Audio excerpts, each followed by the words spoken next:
like us, growing in years, with a goal to make a change of the world around your race. They've been able to set the pace. Hello and welcome. Yes, it's your program, Youth Engage. Born on the 28th of April 1963, our guest today hails from Anambra State. She is Dr. Obiageli Ezekwesili, the former Minister of Education in Nigeria, a Democracy Ambassador, IDEA, and a 2018 Nobel Peace Prize nominee. She is one of the 100 Genius Visionaries inducted by the Genius 100 Foundation. In August 2021, she joined the reputable Yale University's Jackson School of Global Affairs as a senior fellow. Her passion for the Bring Back Our Girls initiative became an avalanche that caught the world's attention. She is married to Pastor Chinedu Ezekwesili and has 3 sons. Welcome to another thrilling time on television. Welcome to Youth Engage.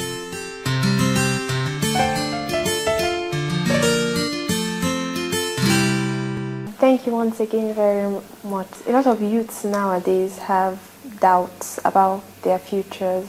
I mean, I want to become a medical doctor, and every time I bring it up, people look at me like I should go for something that would take much less time. I'm meant to be a mother someday.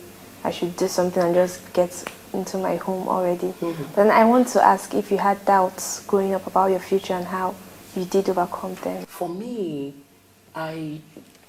my doubts weren't so strong as to overcome my desire to distinguish myself through education.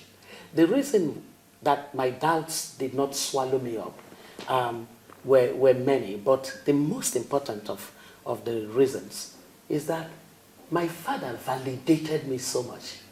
My father made me feel, you can conquer the world. And my mom supported her. I supported him in that. So my mom would say, there are no barriers. And my dad would say, you can be anything you choose to be. And so that empowered me. So intrinsically, I got a sense that the 2 most important people in my life were telling me, no barriers. So it helped to douse my doubt. So, and that's what I normally say to fathers. The most important person in the life of a daughter is a father. The most important person in the life of sons, their mothers. When a mom says to her son, you can rule the world, the son says, my mom has that kind of confidence, because it's the Oedipus complex, right? So it's the girl to the father, the boy to the mom. So it helps a lot. So that helped to douse any doubts that I had. And then I understood that I needed to really apply myself. My father emphasized effort, hard work. He always said that nobody has a right to enjoy anything that they have not earned. You must work to earn what you're enjoying. Otherwise, he says it is ignoble. It's not noble. It's not noble to lay around and then to live off other people and their sweat and then to just meander through life, just being a loafer. It's not worth it. Now, to the other side of your question, you want to be a medical doctor. Absolutely nothing should stop you from wanting to be a medical doctor. The number of years that you need for your medical studies may be longer than the average number of years that other studies take. But ultimately, the kind of impact that you would have on society, especially if, as a matter of fact, your desire to be a medical doctor is born out of a sense of purpose. You know, for some, they want to be medical doctors because they love the title. She's a medical doctor. But that's nonsense. By the time you get the title, then what? But when you really desire to make a great positive impact, maybe you're looking at what we're saying. Women are dying needlessly in hospitals. Why should that be so? Children are dying between the ages of 1 and 5. Why should that happen? Or you're looking at some of the preventable diseases, you know, becoming endemic. And you're saying, no, this shouldn't be so. As you're thinking those kinds of thoughts, there's a passion in you that's driving you. Don't let any doubt stop you. Just go for it. Thank you very much. Dr. Chiamaka. Thank you. I've even learned, it's even challenged me to even be a very good father to my kids who I'm not even thinking about yet because I'm not, but it's really challenged me to even want to have so much impact in my children's lives. You've spoken so much about your parents, which means they must have a great influence on you. Yes. Are there any other people across the line, I mean, a long time, who have helped you become who you are today? Yes. Okay, yes. Recently, we lost Mr. Gamaliel Onosode. You know, Gamaliel Onosode was very huge for me. You know, you guys wouldn't have known anything of him. But when I was a young professional, he was known as the guru in the boardrooms. Very smart man. His English impeccable. His dress sense just so dapper, debonair, you know. And he had such a commanding presence. And he was known as a person of character. And then, so I got the privilege of living close enough to him in Surulere. So I would, you know, on Saturdays, I would leave our home, and on days that my time was available, and I would leave our home and I would go sit with him to have the Saturday chat with Uncle Gamaliel, you know. And so he influenced me. He reminded me very much of my dad, because I lost my dad just about a year plus after my wedding, and I was pregnant with my twin sons, and then my dad died, and you know, but Gamaliel was an important father figure in many ways, and professionally he helped me. I understood that it was absolutely nothing to be apologetic about, that I had my point of view. So I didn't have to negotiate my values because I wanted other people to like me. No. It was okay to stand on my conviction and, you know, defend it. He was just like my father in that respect. So he was one person that was a very positive influence. There were a number of you know, women along the ways that, you know, that affected me. There was a Mrs. Shodainde in those days when I was younger. In fact, she used to give me her clothes to wear, you know, and she was a staff of the Central Bank. And she was a member of the same church as we were. And each time I looked at her, she just personified grace and professionalism. I loved that. I had a school teacher, Mrs. Kuforiji. I loved the way she took her strides. You know, and as a young woman in secondary school, I just watched Mrs. Kuforiji and say, she was so you know, she was just so in possession of her being, you know, so that was very helpful. So she was like an important figure. As I grew further in the professions, and you know, one of the persons that has a very, very interesting, you know, leadership. There are elements of him that when you see his leadership ability, you cannot but say this part of his person is just outstanding.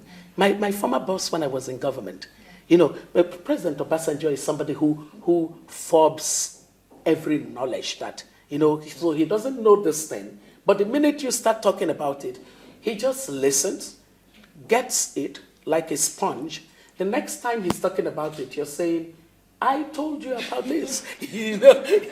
So that ability to be able to pick everybody's knowledge and synthesize and then have a point of view, that was something very, very interesting to learn as I sat as a part of his cabinet. And then, of course, I have quite a number of people globally who have influenced me in one way or the other. I think that for us, as especially for you, as you grow, what you must do is first to say to yourself, who am I? Because you don't want to be so influenced by other people that you lose the essence of your being. You can't be another person.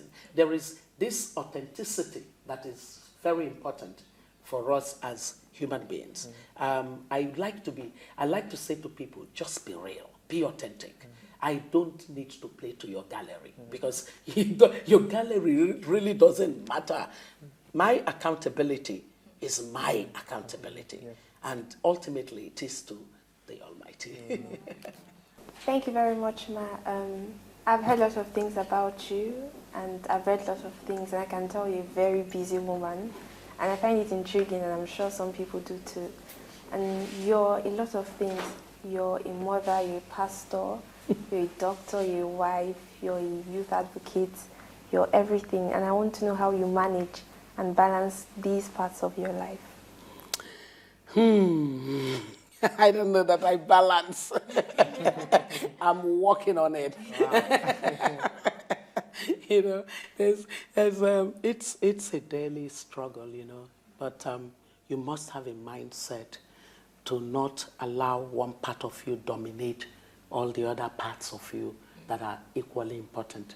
So one of the things that helped me very early on was to understand how to define my many realities. So I normally say to women that a woman has at least 5 major realities. Number one, her reality as a human being, equal to any other human being created by God. So your uniqueness in being a human being, there's no other Chiamaka. As I said, I'm a mother of twins, and they're identical, but they're not the same persons. Chinemelum is not Chinwuba. They have their own personalities, and any attempt to make one be the other would be a mistake. So your authenticity as a person, it is in that capacity of you, as a person, that you can be anything you want to be in life. You can be anything. You want to be a doctor, you want to be a lawyer, you want to be a teacher, you want to be whatever you choose to be, you can be. Then the reality as the daughter of 2 people, your parents gave birth to you, and you're a daughter. And in that, your reality as a daughter, you carry a lot of history that's coming down from your parents. So that they are your connection, they are your link to history. If you should never remember anything, you must always remember that. Because the proverb says that if you don't know where the rain began to beat you, that's dangerous, right? So having that concept of your reality as a daughter is what enables you to leverage on everything that your dad can offer you, everything that your mom can offer you. And as you've heard me say, it was about my background. Then your reality as a sibling. We just talked about leadership, and I told you that I learned a lot of my leadership skills right there in the home. So who do you think were the ones that were giving me the greatest? My siblings, right? Siblings, siblings. You're saying, this is what we should do. And this one says, why should we do it? The other one says, I really don't think you should be telling us what to do. So then you begin to learn how to persuade them, how to get everybody. Or maybe you need to get something from dad. You immediately figure out who is in the good book of dad at that point in time. He has to be the one that must speak. So your sibling, your reality as a sibling means that your sisters, your brothers, if you don't have sisters and brothers, your cousins, they are a network that will teach you some of the things that you need in the real life as you go outside of the family. And then your reality, ultimately, for those who get to become married, your reality as a wife. I love being a wife. I love the fact that I am married to Pastor Chinedu Ezekwesili. I mean, in my reality as a wife, there's no title to my name. In my reality as a wife, I am simply the wife of my husband. And I love it. And that partnership, that sense that there is this other person who just sees the all that I am, and they are comfortable with it. They know the things that are not wonderful about me. They know the things that are excellent about me. They put it all together, and they're able to look at me and say, I love you. So that's a beautiful reality. It doesn't mean that you don't have your challenges. You do, but you have figured out that your togetherness is better than your separation. So my reality as a wife is important. In my reality as a wife, I learn collaboration. So I learn how to collaborate with other people, because suddenly I found myself, loving this man that I never knew before in my life. And now I can hit anybody who wants to do anything to my husband, because I'm saying, excuse me, who do you think you want to do that to? And he can do the same for me, right? So that's an important reality. Then my reality as a mom. In my reality as a mom, I nurture the next generation. In my reality as a mom, I help society to organize sets of values that would shape society now and beyond. So if I failed in my reality as a mom, I do a disservice to society. So with these 5 realities, how then do I balance? The way I balance is to say, right now, Obiageli Ezekwesili, which aspect of your reality are you failing at? Adjust. So I ask myself that question. So if I looked at this last month, which aspect of my reality suffered? So I'm going to say, no. I see that I didn't do as much in my reality as a sibling. So what it means is I'm going to be looking for my brothers and my sisters. How are you guys doing? What can you say? Is there any problem? Are there issues? Are there things that we should be, so you do it. Or my reality as a human being. Maybe I'm failing in my professional capacity. I need to do something. So that kind of a framework, so that you don't just, I've woken up, I'm going to eat, then I'm going to sleep. Some people, that's what life becomes. You can't let life be that. So that is how you are analytical in terms of all that you could achieve. You will not always do well at it.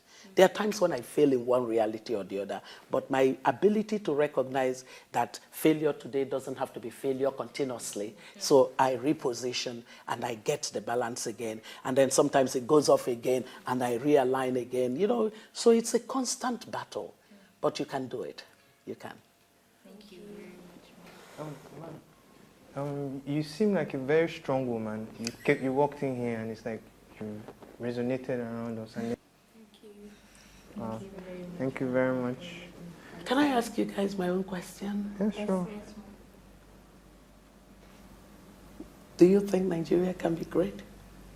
I know Nigeria can be great. I think Nigeria can be great. Of course Nigeria can be great. Nigeria can be great. I think you can. We have the potentials. We can. I know Nigeria will be great. And I know that it will take you and the rest of your peers to make Nigeria great. Nobody else has the patent. The patent has been given to you. And if you don't work it, then it will not happen. But I have this conviction that some of you would ignore all the pain and the cost and say to yourselves, if some people made certain countries great, I am prepared to stand out and to stand up and to keep standing until Nigeria becomes great. So I wish you all well. Thank you very much. Thank you so much. Your time. Thank you.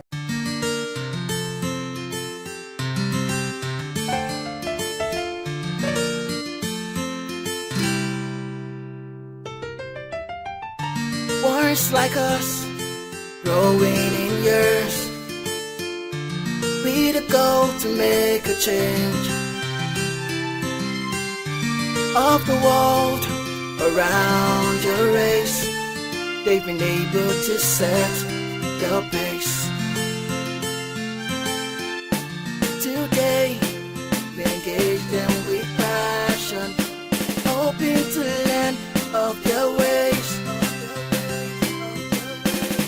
to be legends of our future.